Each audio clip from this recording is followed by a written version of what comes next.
রাধে রাধে বন্ধুরা, সবাই কেমন আছো? আশা করছি সবাই খুব ভালো আছে। আর আমরা তো অতি অবশ্যই খুব ভালো আছি। তো আমরা আজকে তোমার নবদ্বীপ থেকে মায়াপুর যাব।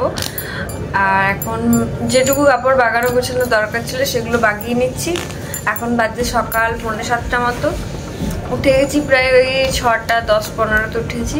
উঠেই এমনি মুখ ফুক ধুয়ে ফ্রেশ হয়ে গেছি। এবার একবার স্নান করে একদম পুরোপুরিভাবে ফ্রেশ হয়ে রেডি সেডি হয়ে আমরা এই লজটা ছেড়ে দেবো 9টার মধ্যে। আর কালকে আমরা যখন তোমার মন্দির গেছিলাম, আশা করি দেখেছো, তো ওইখানে আসার পথে ওইখানেই দোকান ছিল, ওখান থেকেই মালপোয়া এনেছে। সেটা খাওয়া হয়নি, সেটাই ধরো তোমাদের সাথে খেয়ে বলি যে কেমন লাগে। যদিও আমি খাবো না, ও খাবে। এই হচ্ছে আমাদের মালপোয়া। চলো খাও, তুমি খেয়ে দেখি কেমন হয়েছে। এই বারবার লাইটটা ফ্ল্যাশ হচ্ছে। মিষ্টি জিনিস মিষ্টি লাগবে। আর সুন্দর খেতে, বেশ নরম আছে, ভালো লাগছে খেতে। মালপোয়ার দাম মাত্র 15 টাকা, খুব সুন্দর খেতে, বড়ও আছে জিনিসটা। তো তুমি খেতে থাকো, আমি বাগাতে থাকি। রুমটা কালার দেখানো হয়নি, তাই চলো এই রুমটা কেমন তোমরা দেখে নাও। এই রুমটায় যে বেডটা আছে তাতে তোমরা 3 জন নিশ্চিন্তে থাকতে পারবে। তার সাথে আছে একটা টেবিল ও আয়না। এই হচ্ছে ওয়াশরুমটা মোটামুটি ঠিকঠাকই ছিল। তারপরে পুরোপুরিভাবে রেডি। এই যে আমাকে কাজ করাচ্ছে, আবার এই কাজ করে করে সব। আর এই যে উনি এবার আমাদের জাস্ট বেরোনোর পালা। আর রোদ দিয়েছে বাবা রে, মনে হচ্ছে 4টা কথা হচ্ছে। মনে একটা আছে, কেউ বলবে আরে রাহুল আমি আর বেরোবো বলেছি। তো চলো যাওয়া যাক।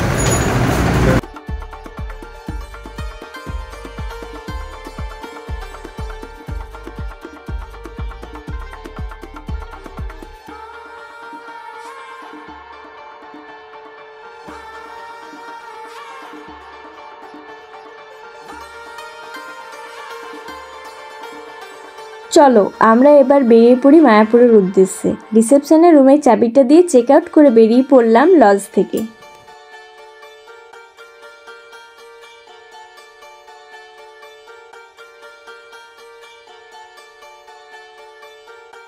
মায়াপুর যাওয়ার জন্য যে লঞ্চের টিকিট কাউন্টার আছে সেখান থেকে আমরা টিকিট কেটে নিই। 3টে টিকিট কেটে নিলাম, যার মূল্য 30 টাকা।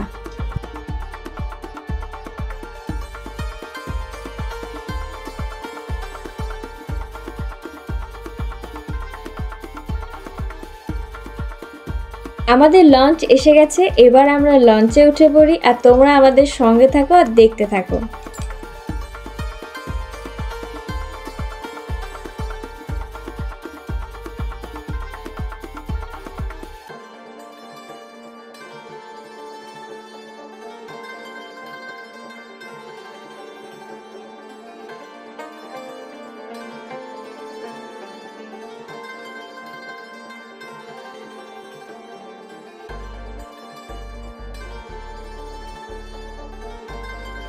আমরা আমাদের গন্তব্যস্থলে পৌঁছে গেছি। তো সবাই মিলে বলো হরে কৃষ্ণ কৃষ্ণ কৃষ্ণ হরে হরে, হরে রাম রাম রাম হরে হরে। এসে গেছি মায়াপুর ঘাটে। এবার দেখি তোমার লজ দেখতে হবে। তারপরে আমরা আপাতত এখন লজ দেখা হয়নি, ও দেখবে কোথায় কি কীরকম কি রেট আছে না আছে লজের। তারপরে আমরা লজে যাবো, তার আগে কিছু একটা খেয়ে নেবো। মায়াপুরের ফেরিঘাট থেকে বেরিয়ে এসে একটা টোটোওয়ালাকে দেখতে পাই, আর সেই টোটোতেই আমরা উঠে পড়ি। একটু এগিয়েই দেখি কিছু টোটোওয়ালা কাকুরা ঝামেলা শুরু করে। ওনাদের মতে লঞ্চঘাট থেকে কোনো টোটোওয়ালা মায়াপুর মন্দিরে যাওয়া যাত্রীদের নিয়ে যেতে পারবে না। লঞ্চঘাট থেকে একটু এগিয়ে টোটোর স্ট্যান্ড আছে, ওখান থেকে টোটো করে মন্দির যেতে হবে। তাই আমরা আবার অন্য টোটোতে করে স্কন মন্দির যাই।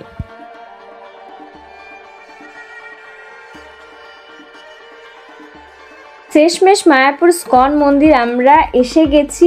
টোটো কাকুকে টাকা দিয়ে দিলাম। টোটোর ভাড়া হচ্ছে জনপ্রতি 10 টাকা। তো এবার হোটেল খোঁজার পালা। তো চলো এবার স্কন মন্দিরের ভেতরের ভবনগুলি গিয়ে দেখি কোনো ভবনের রুম পাই কিনা।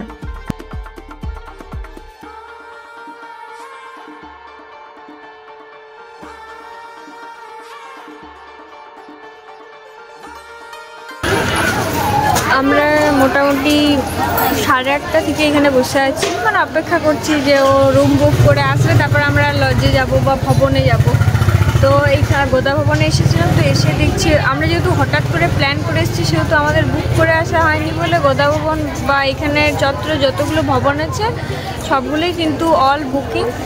তো ওই জন্য ভবনের বাইরে গেছে, স্কন মন্দিরের বাইরে গেছে দেখার জন্য যে কোনো লজ ফাঁকা আছে কিনা, নাহলে দেখা যাক কী করা যায়। এখন আপাতত এখন 9:10-15 বাজে,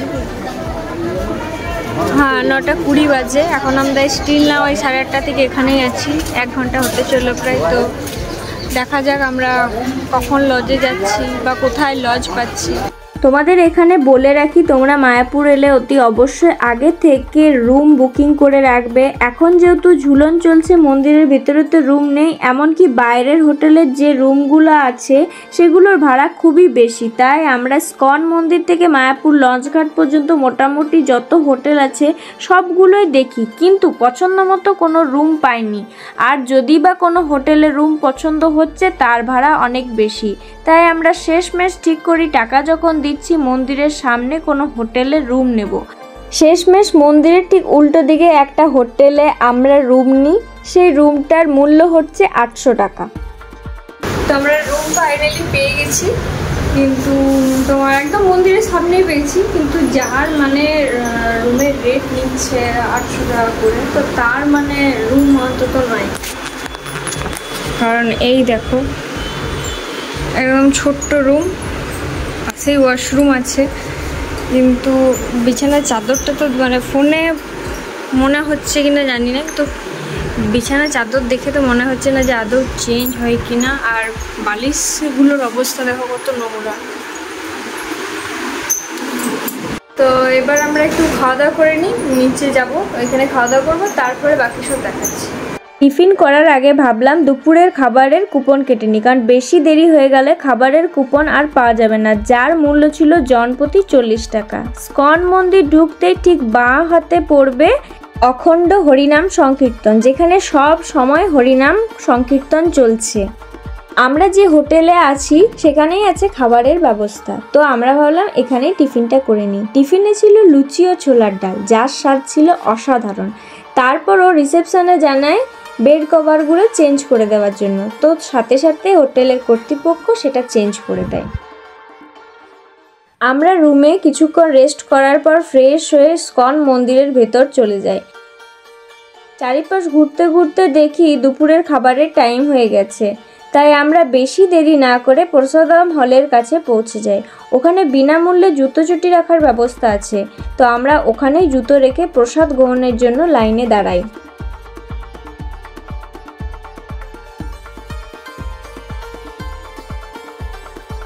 আমরা হলের ভেতর চলে এসেছি। প্রসাদম হলটা বেশ অনেক বড়, যেহেতু বহু মানুষ একসাথে প্রসাদ গ্রহণ করে তো মানুষের কোনো অসুবিধাই হবে না। চলে এসেছে আমাদের পাতা, গ্লাস ভর্তি জল। প্রথমে পাতে পড়লো খিচুড়ি, যার স্বাদ ছিল অপূর্ব অতুলনীয়। এরপর এলো ভাত, মিক্স ভেজ আর ডাল। প্রসাদের তো কোনো রিভিউ হয় না, তাও বলছি খাবারগুলো ছিল খুবই সুস্বাদু, তা তোমরা ওদের মুখ দেখেই বুঝতে পেরেছো। এখানে এলে তোমরা ভরপেট খাবার পেয়ে যাবে। হলের বাইরেই পাতা ফেলার ব্যবস্থা আছে ও হাত মুখ ধোয়ার জন্য আছে কলেরও ব্যবস্থা। জুতো রাখার জায়গা থেকে জুতোগুলো পরে চলে যাব হোটেল। এবার একটু রেস্ট নেবো, সকাল থেকে অনেক ঘোরাঘুরি হয়েছে। ভিডিওটা আপাতত এখানেই শেষ করছি, এবার দেখা হচ্ছে নেক্সট পার্টে।